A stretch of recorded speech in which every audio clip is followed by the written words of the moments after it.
انا اكثر شغله محيرتني بالعراق هي ليش ما حد يرد السلام للسلم. خوي انا سلمت عليك ما ذبيت عليك سحر، وخاصة ابو الاسواق الطب مستحيل يسلم عليك، بس اذا كان رجال كبير فاحتمال يرد السلام مو مثل باقي الشباب.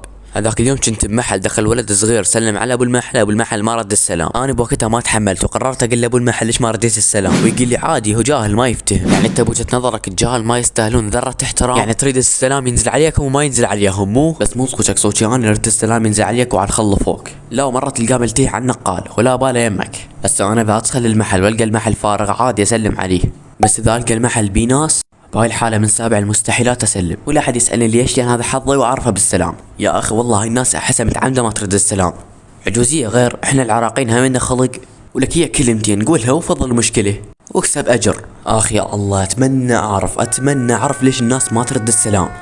زين باكر عقب رب العالمين اذا سألك شو تقول له؟ ها شو تقول له؟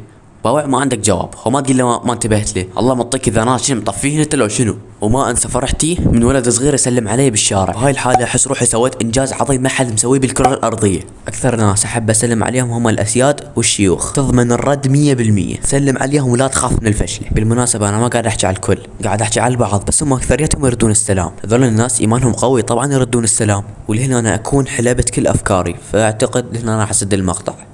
مع السلامة. ادري ان المقطع كلش قصير بس والله خلصت افكاري بعد ما ضل عندي افكار على الموضوع، واللي عنده فكرة بها مقطع طويل يكتب لي اياها بالتعليقات وان شاء الله المقطع الجاي ارد عليه.